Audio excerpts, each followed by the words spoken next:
Broadcasting live from atop the Rocky Mountains, the crossroads of the West. You are listening to the Liberty RoundTable Radio Talk Show. The 10 Commandments, RFK Jr. Things are going sideways for the Donald.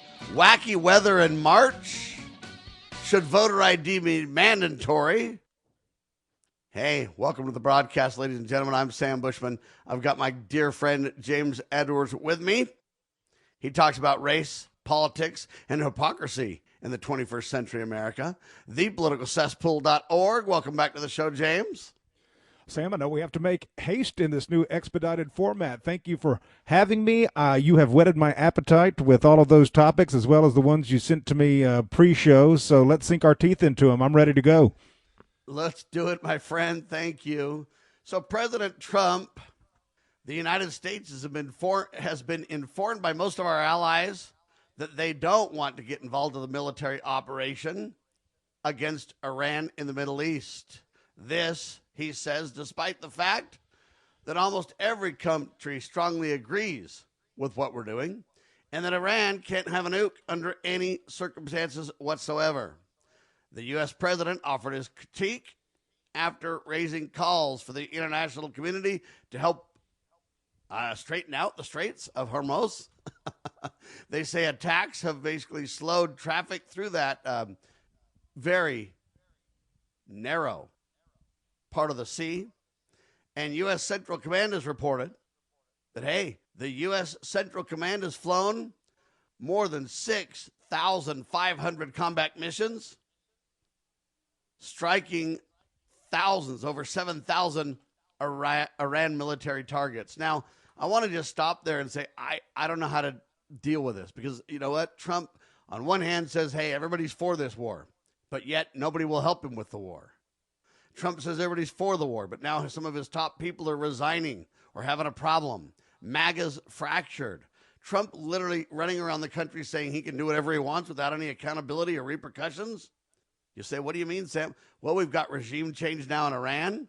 We've got regime change now in Venezuela. President Trump saying Cuba's next. Here's a quick conversation about Trump and Cuba. Michael?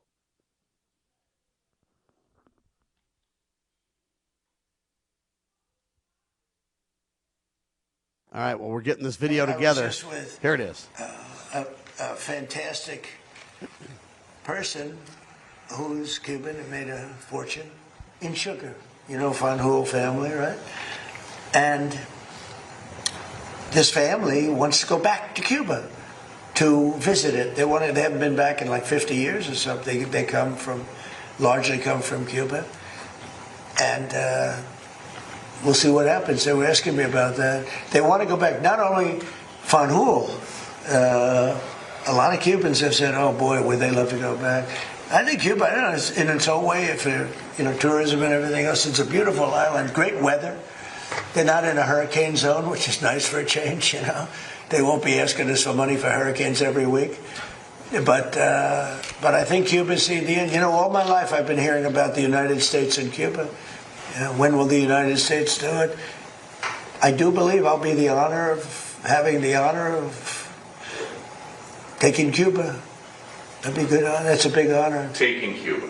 Taking Cuba in some form, yeah. Taking Cuba. I mean, whether I free it, take it, I think I could do anything I want with it. You want to know the truth? They're a very weakened nation right now. They were for a long time. Very violent leaders. Castro was a very violent leader. His brother's a very violent leader. Extremely violent. That's how they governed. They governed with violence. But a lot of people would like to go back. Okay. All right, there you have it. Trump literally thinks he can do whatever he wants. That's the problem. You cannot get on the world stage as the leader of a country that has a constitution, the world's renowned premier constitution, where there's checks and balances. You got a Congress, you got the president, you got the judicial branch, and Trump literally already has created some regime changes. Then he says, hey, if the Iranians give up, and capitulate 100%, then we'll go ahead and rebuild that nation.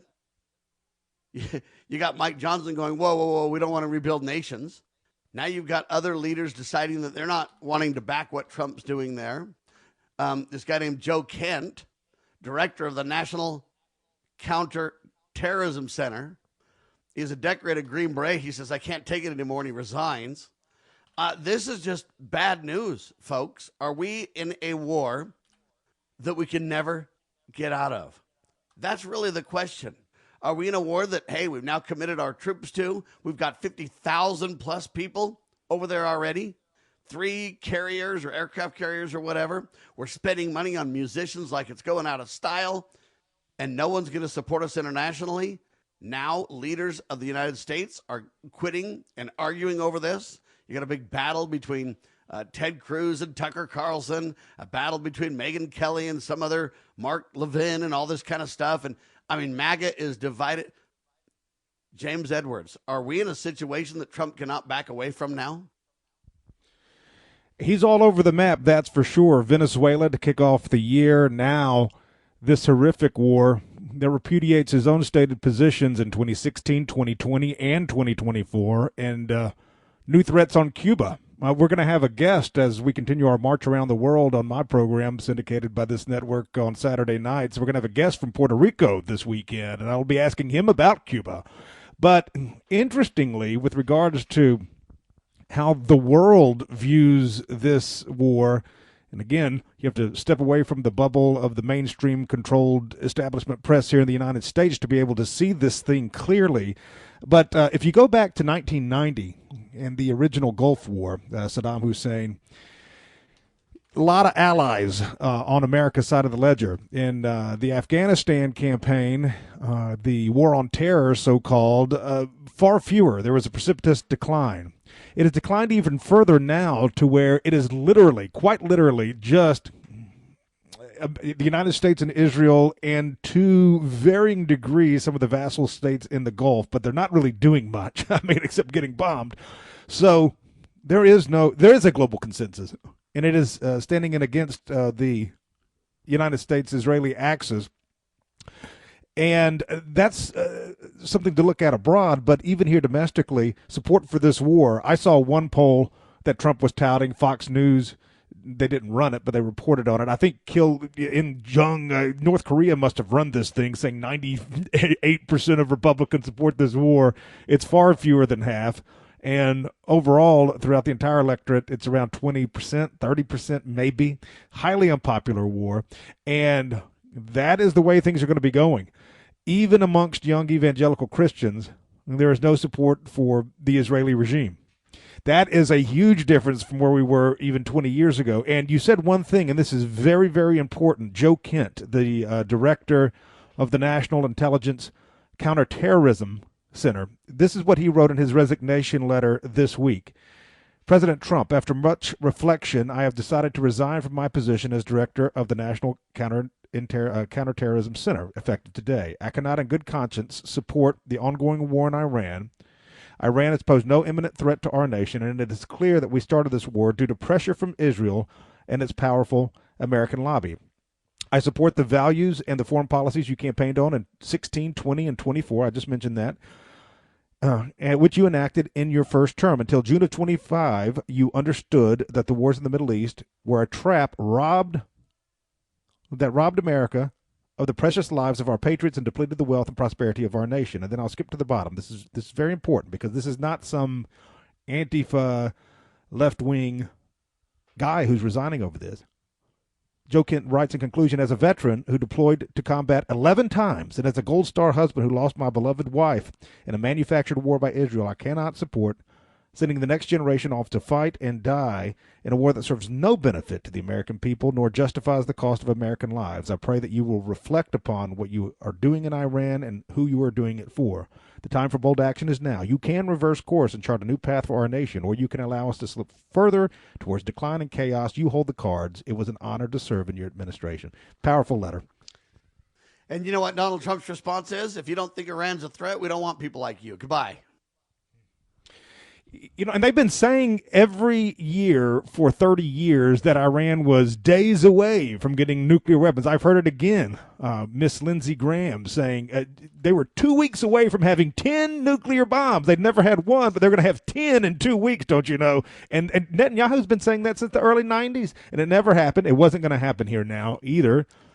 So again, but the world has changed, and Trump has changed, or I don't know, Sam, what compelled Trump to take this action. If it was financial, he owed it to them for funding his campaign to the extent that they did, or if it was something far worse than that they had over him. Is it Israel that's leading it, and he's being blackmailed by certain people? I just don't know. I don't want to make speculation. I'm just saying this about face. And the problem with it is, even if he has intel we don't have and he does this about face, what is up with him attacking all of us for standing with what he once said, or what he said for literally 8 years, 3 election cycles? We'll talk more in seconds with James Edwards.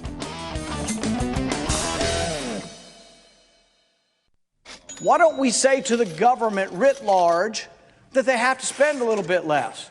Anybody ever had less money this year than you had last?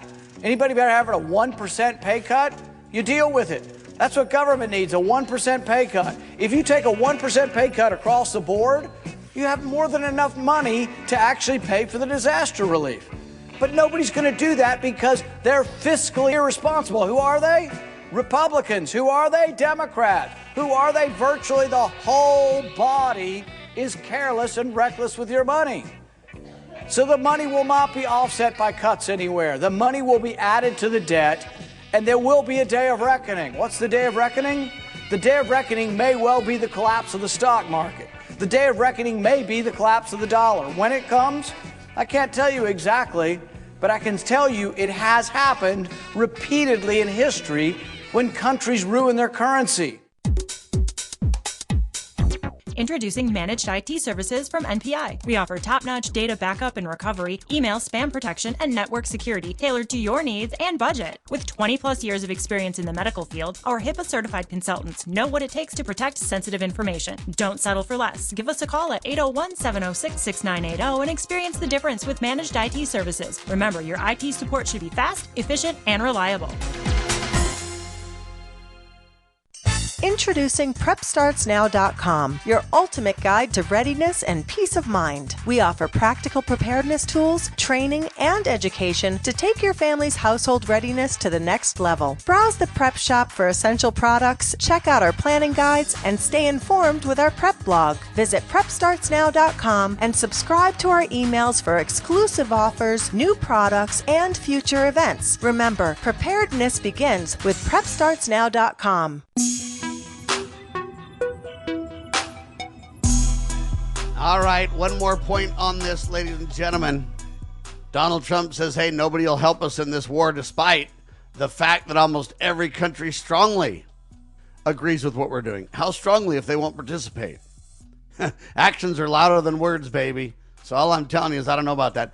Also, then we say Iran cannot, under any circumstance, any shape or form, be allowed to have a nuclear weapon.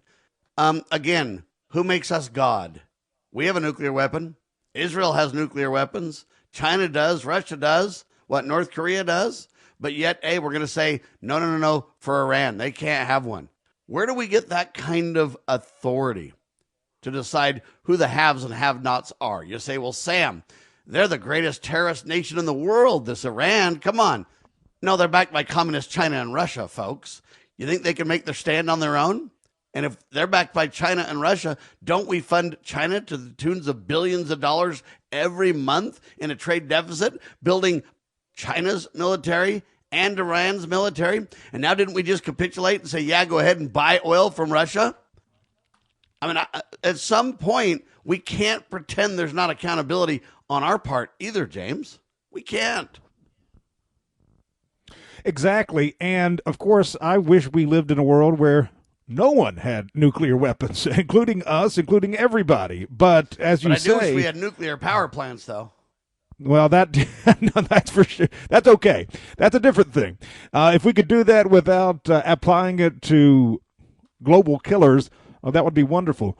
But but between the two, I got to tell you, between Iran and Israel, if one of them had to have nukes and the other not, I might want to go with Iran on that. When Israel's the one who's threatened the Samson option, of course, going back to the biblical Israelite judge who pushed the pillars apart and brought down the house on himself and everyone else when things didn't go his way.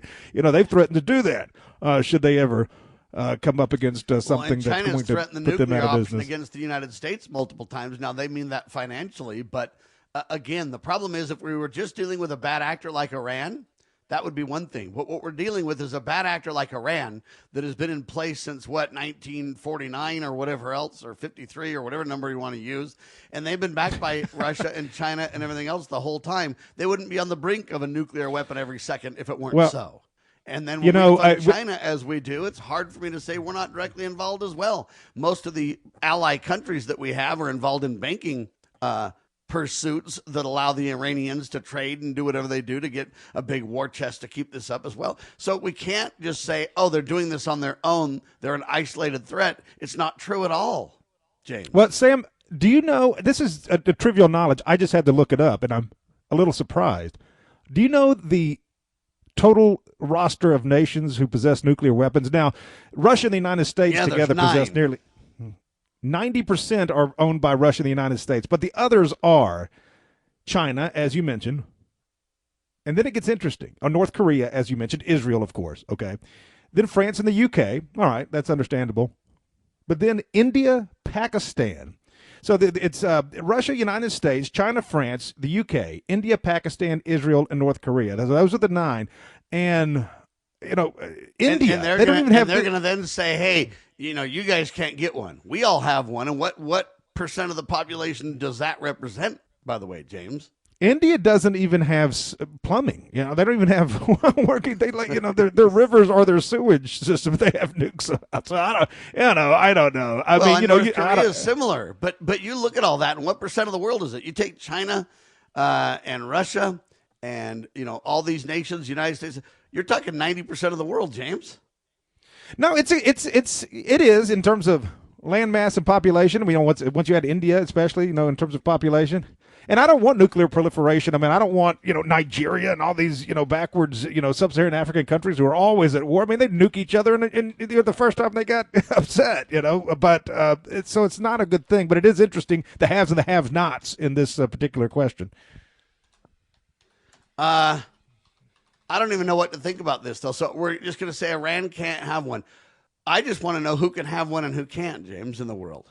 And who decides I can't imagine anyone being more unhinged having them than, well, again, aside from maybe some of these despots in Africa, but, North Korea and Israel, that's, it's anybody could have them. It's all relative at that point. Pakistan? Yeah, so the United States has 335 million people and about 20 million illegals at least. Russia, 145 million. China, 1.4 billion. India, 1.43 billion. Pakistan, 240 million. United Kingdom, 67 million. France, 65 million. North Korea, 26 million. Israel, 10 million. It's almost 3.73 million people. So it's not 90%, but it's 90% of the, quote, first world nations, right? The world's got, 8.5 billion people on it or something? So about 46% of the world's population in the most industrialized countries in the world have that. And half of the world lives under governments that could directly control nuclear arsenals. Massive. China, India make up the majority of that. Now, how friendly are China and India to us? Well, as long as we keep funding their military-industrial complex, they're super friends, right? Until then, the gloves will be off. That's my problem with this whole thing. So I'm not saying that I want Iran to get nuclear weapons. That's not what I'm saying at all. I'm just making the point, how do we draw the line there? And then how do we pretend that Iran is just kind of this isolated bad actor? It's just not factually true. And how does Iran get its support? How does it stay on the cusp of always having a nuke? How does it always stay there? And there's only one answer. It never retards. Some of these nine nations are bringing them to the brink every second, right? Well, if in fact they are on the cusp of it, or if they ever have been, who knows? But again, you have the saber rattling between India and Pakistan. As I say, overall, I would prefer no one to have them. But if you're going to have them, I mean, if I was a nation who didn't, I would certainly want one as a deterrent, if nothing else. I mean, again, you have to be able to understand the Iranian side on that. They're getting pummeled here, and they have no, back off or else. Although Russia has them, and they're not using them in Ukraine. Well, and they didn't start it either, did they? No, they did not. In point of fact, whatever you may think about the Iranian regime and the clerics and all of that, they did not. And you know what they're going to say? They're going to say, well, they were going to. Yeah, there's weapons of mass destruction over there, guaranteed. They're going to start it. We know they are. See, we don't have any intel or any evidence or proof of that at all, except for we started it. Right? And even if they did get them, were they immediately going to get them and deploy them to Israel? They certainly couldn't have deployed them. They had no ballistic missile capability to get them to the United States. Now, you could argue that they would have done it to Israel, but they are so close to Israel, it would have just blown back on them. It doesn't even begin to make sense. This is another genocidal war by being launched by Israel. Of biblical proportions. And this will always take place there until Christ returns. I mean, that's just an unfortunate fact. But again, and you have all the saber rattling between Pakistan and India. I mean, they're always threatening each other over there with nukes. I don't want any of these people to have them. But, all right, as a deterrent. Leaving the war discussion now because we've made our points in plenty. And the problem is MAGA is literally split in half over this. You got some for it, some against it, and everybody has their reasons. And I'm not here to attack anybody. We just feel differently. But I think that as this war drags on, there's going to be less and less and less support for it. And I'm fearful that if nobody supports Trump, he's either got to go it alone or back away. In either case, I don't think we win, James. No, and again, with regard to disagreeing with the president, do you say you disagree with him now or the first, 9.5 years of the Trumpian era? Because he was the one who established an anti-war, a repudiation of the neoconservative wars of the Bush administration.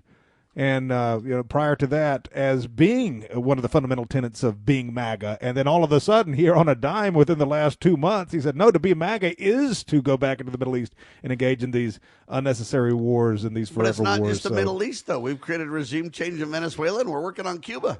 It's not just the Middle East, James. Well, and they've been, of course, tacitly funding by proxy the Ukrainian side in that conflict. And I think I could just take over Greenland anyway. I mean, I can do what I want anywhere in the world. Nobody can stop me. It doesn't matter. I can do Greenland and Canada. Canada the 51st state. It's this kind of rhetoric everywhere that's really a lot of the problem. And I know some of that might be, Donald Trump's ego and saber rattling and all that kind of stuff. But at some point, man, you say that too much around the world. And what do you think others are going to think? Even if you dismiss Trump and say, oh, I know that's just his personality, whatever, no harm, no foul. What are other people thinking around the world, though, other leaders, when you do that kind of stuff all the time? Hey, I can tell you, they are very much against it. I don't know what they're actually doing about it. I mean, certainly they haven't come in. Well, they're not backing him for the Straits of Hormuz or the war, for that matter. Well, see, that's key, going back to what you were saying earlier in the show. The fact that none of the so-called American allies are signing up for this one is in stark contrast to the original Persian Gulf War under Bush the Elder and even the war against terror. Now it's down to just America and Israel, which is basically Israel with America operating as its golem, and nobody else. Yeah, and Israel Trump has got the tar baby now. Israel without us couldn't even wage this kind of war, James. It wouldn't even be possible. No, that's exactly right. And Trump has been left with the tar baby now. As to why Trump was allowed to be led by the hand by Israel on this, we can speculate. But I'll tell you this. You want to talk about, how other people see Trump? The Second World War they went into because of this insane war guarantee that they gave to Poland, although Germany had a far greater claim to Poland than America does for Cuba and Greenland. And so Trump is getting away with that right now. I mean, it cannot All I know end is well. This. Benjamin Netanyahu is alive and well. He was drinking coffee. And now the whole internet's ablaze saying it's AI and it's fake. Folks, you can't even trust the information that you get. That's the problem with a lot of this as well. I want to turn domestic now, ladies and gentlemen. Should voter ID be mandatory nationwide to protect the integrity of our elections? Should we have this Save America bill? Trump says he won't sign anything else but the funding of the Department of Homeland Security. until we get it done. What's going to happen? We'll talk about it. How would you like to help this program reach more people and earn silver at the same time? Call or text 801-669-2211 for complete details. Breaking news this hour from Town Hall. I'm Rich Thomason. Qatar is blaming and condemning Israel for an attack on an offshore natural gas field it shares with Iran. The Iranian side of the South Pars field is now ablaze. And Iran launched multiple attacks on its Persian Gulf neighbors overnight. Israel attacked as well, with 2 people killed near Tel Aviv, according to the BBC's Yolande Nell. Iran fired missiles carrying cluster warheads at Tel Aviv overnight in what state television said was retaliation for Israel's assassination of Ali Larijani. Arab Gulf states have also come under renewed Iranian missile and drone fire. As the US and Israel continue to attack Iran, the head of the International Atomic Energy Agency, Rafael Grossi, has repeated his call for maximum restraint to avoid a nuclear accident. On Tuesday evening, a projectile hit near the Bushehr nuclear power plant without reports of damage. Israel's defense minister says Iran's intelligence chief has been killed by Israeli forces. President Trump is applauding the Senate's vote to begin debating the Save America Act, the election integrity bill requiring photo ID and proof of citizenship to vote. Senate Republican leader John Thune says that ID is required for just about everything else. Whether it's opening a bank account, getting a hotel room, picking up prescription drugs. You need a card in many cases just to get into a library. I mean, these are things that are just basic, fundamental aspects of our everyday life. We certainly ought to be able to apply them to something as important as voting in this country. Wholesale inflation heated up again last month. The producer price index rising 3.4% from 1 year ago. Stocks in the red this morning on Wall Street. The Dow is down 179 points. The Nasdaq off 42 points. More on these stories, townhall.com. Hi, Mike Gallagher here, host of the Mike Gallagher Show. As we head into spring, there's some good news in the housing market. Rates have recently dropped. When rates drop, payments can drop. That can mean hundreds of dollars a month back in your pocket, money you can use to pay bills, reduce debt, or strengthen your financial position. That's why this is the time to talk to my friends at Fellowship Home Loans. They're helping homeowners refinance into lower rates and reduce their monthly mortgage payments. Fellowship also offers a fixed rate line of credit for home projects or consolidating a high interest debt with fast approval and a predictable rate. Remember, many people still qualify to skip their next 2 mortgage payments. That's 2 months of breathing room while you reposition financially. I've used Fellowship personally. I trust these guys. Before you make your next move, go to fellowshiphomeloans.com/Mike G, fellowshiphomeloans.com/Mike G, or call 800-510-MIKE, 800-510-MIKE. Fellowship Home Loans, mortgage lending by the book. Nationwide Mortgage Bankers, DBA Fellowship Home Loans, Equal Housing Lender, NMLS number 819382. Former Sheriff Richard Mack recounts in his book The Proper Role of Law Enforcement, how he came to realize while working as a beat cop how wrong the all-too-common orientation of police officers is when they think of their job as being to write tickets and arrest people. Richard Mack tells of his personal transformation from by-the-number cop to Constitution-conscious defender of citizen safety and freedoms. Learn what it really means to serve and protect. Purchase your copy at CSPOA.org. That's CSPOA.org. Do you know what is great about America? Ask an Immigrant. Ask an Immigrant is a new podcast dedicated to helping Americans, especially our youth, value, appreciate, and be grateful for the freedoms we have here in America. Join host Lydia Wallace-Nuttall as she interviews immigrants from around the world to discover their inspiring personal stories about why they came to America. To learn more about why America is the most prosperous, greatest country in the world, download the Loving Liberty app or go to lovingliberty.net. Attention collectors and savvy investors. We are excited to announce a momentous evolution in our journey. Introducing Freewater Coin Company, formerly known as Rust Coin and Gift. This rebranding takes us back to the very roots of where it all began. Freewater, Oregon. It's a tribute to the legacy of Al Rust and a celebration of 3 generations of dedication to excellence in the world of coins and precious gifts. Al, Brian, and Jake Rust standing strong through 64 years of service. Discover a world of exceptional service at Freewater Coin Company, your premier destination for genuine, honest money and precious gifts. Under Brian's expert guidance, Freewater Coin Company, building on the legacy of Rust Coin and Gift, continues its tradition of trust and excellence. Visit us at our Provo, Utah location. Explore our treasures online at freewatercoinco.com or call us at 801-377-1574. Freewater Coin Company, where your future is built one honest coin at a time.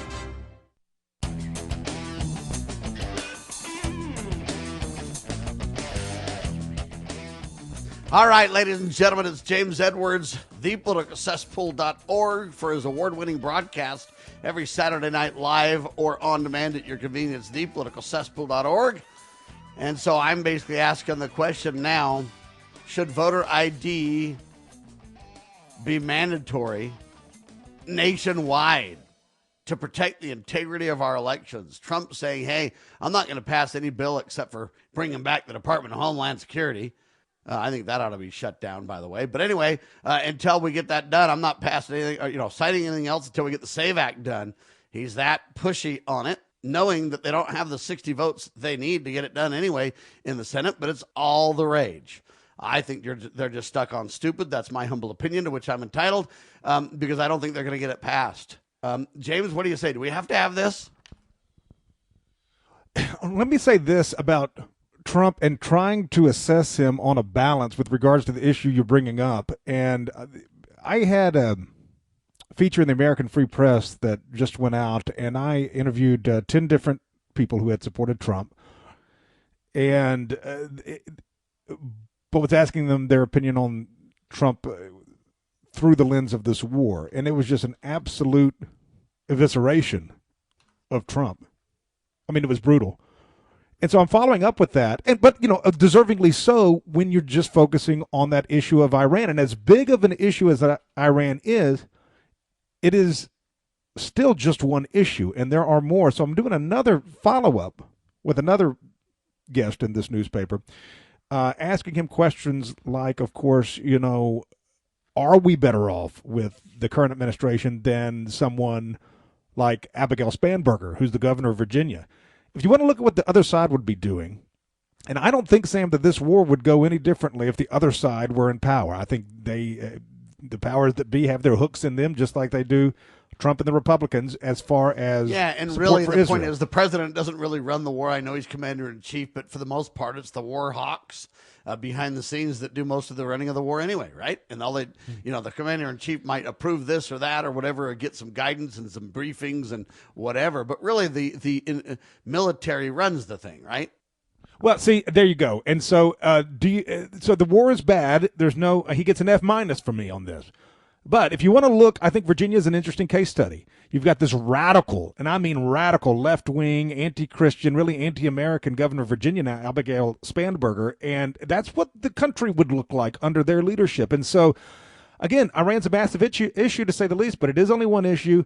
And then if you're looking at the scales, the judicial appointments, do you want the Democrats to appoint the next Supreme Court justices and these lower court justices that Trump has done fairly well on? He gets better than a passing grade on that. Also within the GOP, you have people like U.S. Representative, you're talking about the SAVE Act, you're talking about these other things, U.S. Representative Andy Ogles. Now, that's not a big name, but he is rising. He is a Republican from Tennessee. He is saying he's going to put forth legislation to repeal the Hart-Celler Act. Now, you want to talk about immigration, that is going to be a silver bullet. The Hart-Celler Act, basically, once it came in, it began to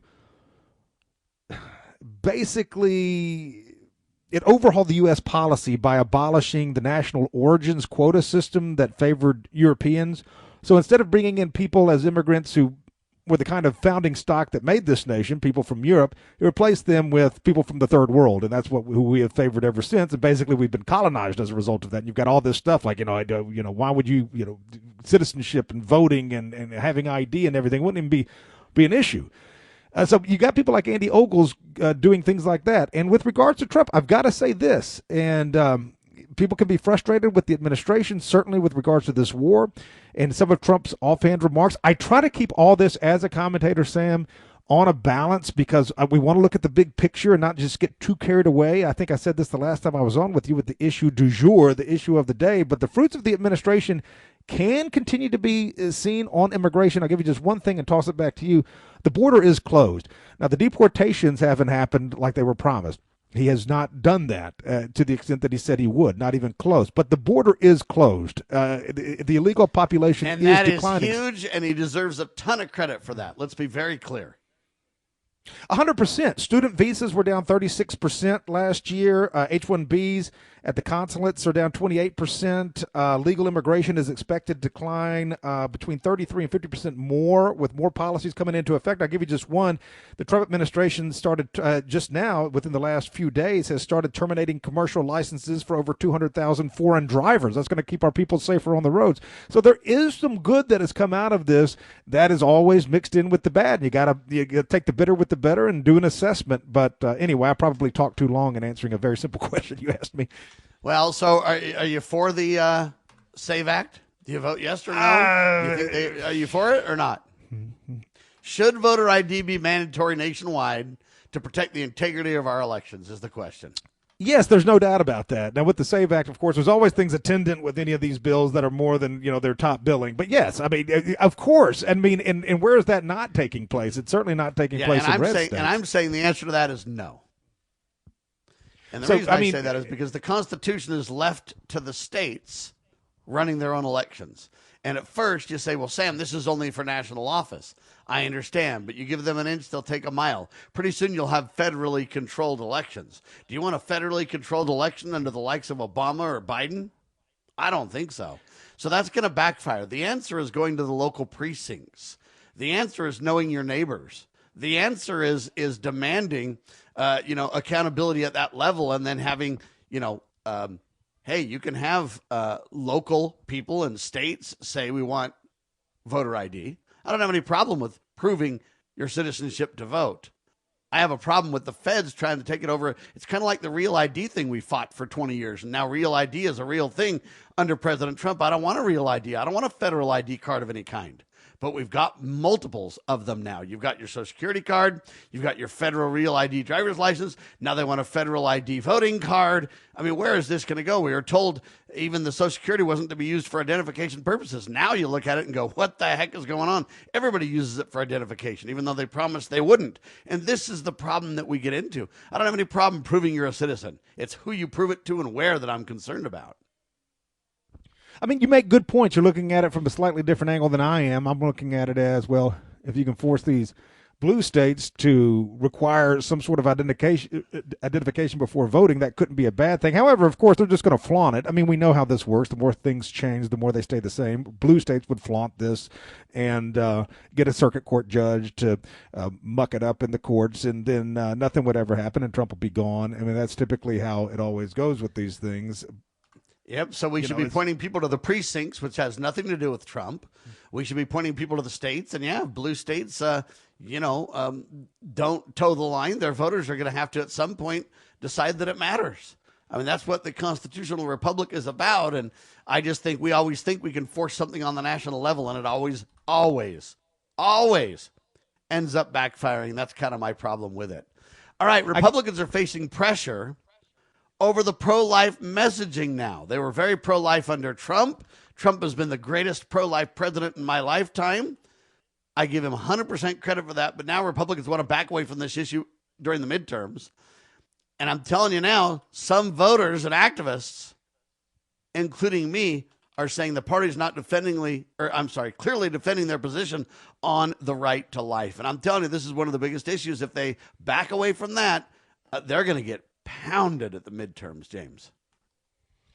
Well, Trump, of course, was responsible for getting that Supreme Court decision that was, good, very good, and the first time around. And since then, he has been sort of tepidly tiptoeing around the life issue for concern that in the swing states, you're talking about the red versus blue. There's really only a handful of states, a single-digit number of states that decide any election now. And that's really where all the campaigning happens in. And all the issues are sort of geared to, I guess, these swing states. I mean, the only places where a voter ID thing would matter is in the swing states, right? Because we're so overwhelmed in the blue states that it's just not, it doesn't matter who votes and who doesn't anymore. But in things like with the regard to the right to life, I mean, Trump has been sort of tempering his message on that ever since the big win in the Supreme Court back in his first term, because he is concerned about how this plays with moderates, and the Republican Party is concerned about how this plays with moderates, and they are certainly not using this message as I think they ought to take off the gloves and show really what pro-death looks like to the American people, and they need to hold the moral high ground based on science, not to mention God's laws. And I think we could win the day by doing that. If Americans really realized how hostile and abusive and satanic and evil the murder through abortion really is, I mean, show women who take these murder medications on their bathroom floors, literally sick, and make it real, folks. And that's what we haven't done. We sanitize everything and then want to have a discussion about it. No, this is flat out cold murder, and it needs to be shown as such. Yeah, I mean, you're not getting a disagreement out of me, but in trying to explain to the folks in solidly red southern states, Christian states, I mean, that's still a winning issue. They fear it is not a winning issue in the swing states, and so that is just definitely not an issue the national GOP has really been talking about at all lately, for years now. Well, and I'm telling you right now, that'll be another, pardon the pun, nail in the coffin for the midterms if they're not very careful. New estimates now say 19 million illegals in the country. I say it's way north of that. We'll talk about it. In the medical field, IT security is crucial. Our highly skilled consultants are HIPAA certified and have 20-plus years of experience servicing medical clinics, billing, and supply companies. We offer comprehensive endpoint protection, guarding your computers and servers against all stages of threats. And with our 24/7 monitoring services, you'll never worry about extensive downtime again. Ready to level up your IT support? Call 801-706-6980 today and discover how great IT services can be with managed IT services. Step into the boots of the American West with Range Magazine, where grit meets grace. This is a front row seat to the stories, struggles, and triumphs of ranchers, farmers, and stewards of the land. From jaw-dropping photography to no-nonsense reporting, Range brings you the untold tales of life on the range. Whether you're a city dweller with a cowboy's heart or living life where the pavement ends, Range speaks to the soul of the West. Subscribe today at rangemagazine.com. You know where the solution can be found, Mr. President? In churches, in wedding chapels, in maternity wards across the country and around the world. More babies will mean forward-looking adults, the sort we need to tackle long-term, large-scale problems. American babies in particular are likely going to be wealthier, better educated, and more conservation-minded than children raised in still industrializing countries. As economist Tyler Cowen recently wrote, quote, "By having more children, you're making your nation more populous, thus boosting its capacity to solve climate change. The planet does not need for us to think globally and act locally so much as it needs us to think family and act personally. The solution to so many of our problems, at all times and in all places, is to fall in love, get married, and have some kids."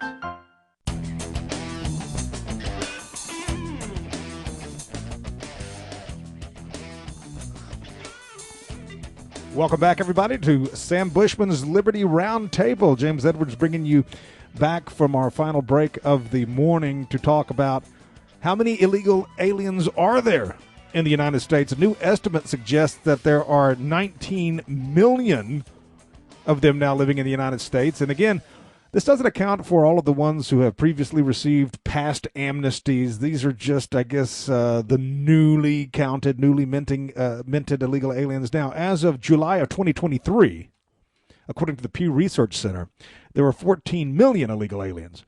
Now, if you believe that number, and if you believe the number that we're quoting here now, the number of illegal aliens over the course of the last 3 years alone has grown from 14 million in 2023 to 19 million in March of 2026. A lot of this under, half of it anyway, under Trump's watch. And again, we have not gotten the deportations, the mass deportations that he campaigned on and promised. He got outmaneuvered by Tampon Tim in Minnesota. You can't let that happen.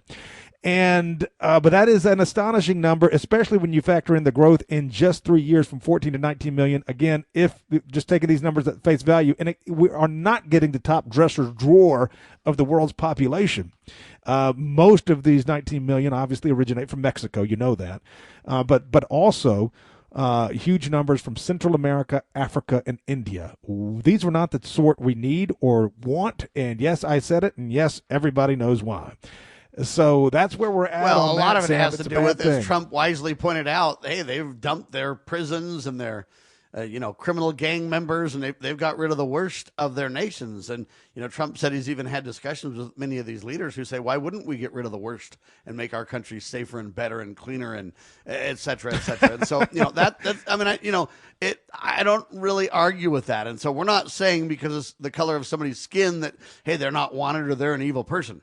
What we're really saying is when you take the dregs of all these places that are third world countries to begin with, and then you bring them to America, what you do is you change the dynamics of the country. And it's not good for America at all. All right, RFK Jr. unveils nationwide price posting requirement for insurance. Officials said the move is designed to provide Americans with clearly actionable information while encouraging the ability for Americans to see the prices and decrease costs nationwide. This is interesting. I've always compared it to buying a steak. What if you went in and said, I'd like to get a steak? And then they say, okay, great. We'll serve it up for you. No problem. You're like, well, by the way, how much is it? And they're like, we'll get back to you on that. We'll get back to you on that, James. I'd decide I'm not going to order my steak, right? And so, I don't really like the federal government mandating these kind of things. I don't think it's the proper role of the government. At the same time, in modern America, when the government really controls all the prices in healthcare anyway, which is a big old whole nother can of worms problem, I'm kind of saying, at least in our current, the real is we need to know. The ideal is we wouldn't have government involved in healthcare at all. But in the real, I'm grateful to know. I just took my daughter to the emergency room because she got the flu and she needed to be hydrated, and we didn't have any other way to get this done and all this kind of stuff. $3,200. She was there 2 hours. All they did was bring her in. They did a little blood test to find out what it really was. They gave her some hydrating stuff. They call them lactated ringers, just for those who don't know. And then they basically, said, hey, pat you on the butt. Thanks. She was there like 2 hours. $3,200, James. And so I get the point to where, hey, RFK Jr. is doing something valuable here. Let's not forget it, James. This is a good thing. Okay, there's no doubt about it. This is a good thing. It is ultimately tinkering on the margins of what needs to be done, and your story just makes me absolutely sick. We talk about this. It's been a recurring theme in some of our most recent conversations together on this program. Just the affordability crisis, the healthcare crisis. It is a crisis. I had to drop insurance on my wife and I this year because of the cost. We had to drop it. We dropped the kids 2 years ago because of the cost. It just continues to skyrocket. We took our daughter in. She fell and hit her head, and we wanted to make sure everything was fine. They didn't even take an x-ray. They just gave her a popsicle, looked in her eyes, and said she was fine. And that's fine. I didn't want them to have to run tests if they didn't think it was necessary. But, we were in there even less than an hour. $1,000, $3,000 for them to push fluids on your little girl. That is a criminal enterprise. It's a racket. And it's killing Americans, and financially. And it's all about the laws that says you can't get lactated ringers and you can't get some of these tests elsewhere. People can't do the things that are needed and stuff like that. It reminds me of when I had COVID, and they were going to try to keep me in the hospital, and I'm like, no, I need to go home. And they're like, well, you can't get oxygen, and we're not willing to give it to you outside of the hospital. And I'm like, oh, I have a concentrator. Don't worry about it. And they're like, where did you get that? How dare you? Well, I actually had a prescription for it. Thank you very much, clowns. But they really wanted to riot because I actually had the ability to deal with this at home. And there's so many things can be dealt with at home if they'd just let us. But they, again, as you point out, they control all these things. It's disaster. Anyway, I just want to shout out a big old congratulations to Bobby Kennedy and others on this, because I think they're spot on to where we can know this, and hopefully it will decrease costs, James. He has been one of the shining stars of the administration. I don't know if he gets enough credit. Of course, the establishment media tries to ridicule him for, reasons pertaining to his positions on a lot of things to do with healthcare and alternative remedies. Sure. But no, he is RFK Jr. has been one of the very big bright spots of Trump's second term. Amen to that. Just wanted to give him a big old shout out and tell people the story. So hopefully you'll see these prices posted soon, and hopefully it'll have a downward effect where we can basically see what's going on and basically say, hold on a minute, I can't pay that right from the start. And anyway, there you go. Sam, just real quick on RFK, people can't forget, you and I were in the room when he spoke in Memphis prior to indeed. the last election, and he really parlayed what would have been a very poor performing third party candidate or independent run for president into this position. He said, I'll come off the ballot. You put me in as at this position. And he was a very shrewd maneuverer, if that's a word, in getting this. And it has been for the betterment of the country. Amen. Couldn't agree more. And he was a Democrat and then an independent, everything else. So see, party doesn't matter. That proves it right there. Last story before the end of the hour. A federal judge has permanently blocked several Arkansas school districts from implementing a state law requiring public schools to display the Ten Commandments, James. U.S. District Judge, this guy's name is Timothy Brooks, issued the ruling citing a violation of the First Amendment. I don't see where he gets that at all. The law, Arkansas Act, they call it Arkansas Act 573, was deemed to serve no educational purpose, he says, and to infringe upon the rights of students and parents, the judge said. The case involved the Fayetteville, Springville, Bentonville, anyway, they name all these counties. The state of Arkansas, represented by Attorney General Tim Griffin, plans to appeal the decision. The plaintiffs are represented by Americans United for the Separation of Church and State, the ACLU of Arkansas, all these, in my opinion, clown organizations. I think posting the Ten Commandments is a wonderful thing to do. I think, what they say is, hey, if you post them, people might obey them, James, and they're fearful of that. And I'm just thinking, when are the American people going to stand up? When are we going to start impeaching these judges? It's out of control, James. This is a good story to end on because this is going to be another fantastic case study in us versus them. When they have a law that they don't like, they completely disregard it. You saw it again in Minnesota, where Tim Walz, the governor of Minnesota, and the mayor of Minneapolis, Jacob Fry, were basically fomenting an insurrection, telling the citizens to oppose the laws, to oppose ICE, to oppose law enforcement, to get out into the streets. And they went all the way to the wall on this, and Trump relented, in a terrible, Trump absolutely got manhandled by these effeminate leftist freaks in government in Minnesota. Now, in Arkansas, much more manly state, let's see what the good Christian people of Arkansas do with this ruling.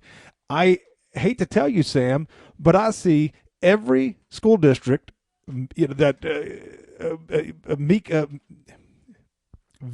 responding very much in meekness and acquiescing to this. If they were worth anything, they would follow the examples of the left and say, we are not removing the Ten Commandments. They will be posted, and you can come and do something about it. And, hey, Judge Roy Moore set the standard on that, and we should have stood with him back then, and now we're losing at every turn. What we need to do is impeach these judges, okay? They already said that it is state law. They just don't like the state law, so they want to change the law. The courts don't have authority to change the law. They have to interpret it. The law right now says they can put these 10 commandments up. So you know what? We need to impeach these judges for becoming activists at the bench. I'd like to find out exactly where U.S. District Judge Timothy, I should have this, I'm trying to find it, we only have seconds remaining, U.S. District Judge Timothy Brooks. It'd be interesting if he's ruling on this from Maine or something, because they shop these things, these courts just shop it around. It's very, very strange. But like I say, what we need to do is impeach these judges, though, James. It's that simple. These judges that think that they're the law, no, they're supposed to interpret the law. But these judges think they're the law and they're above the law, and they can be judge, jury, and executioner, and they can do whatever they want to. The president thinks that, and so do these judges. They all got to stop. There is a supreme law of our land, ladies and gentlemen, and if we're not going to go by that, I want to know give me a list of the laws I can break. Because if I can start breaking laws and cracking heads and all that kind of stuff, buddy, I can get rich. Now, I don't believe in that. Don't misunderstand the point. I'm just demonstrating the absurd by being absurd, James. No, Sam, I mean, unlike them, we can't be professional protesters. We have to work for a living. We go to church on Sundays, and they can go out and antagonize, and we grouse over our milk and go back home, and it's got to change. Standing for liberty, peacefully we pray. That's who we are. God, family, and country. The protection of life, liberty, and property. We believe in the supreme law, the rule of the rule of our land, the law of our land, and it requires checks and balances. We, the people, need to demand it. I'm Sam Bushman. For James Edwards, God save our constitutional republic.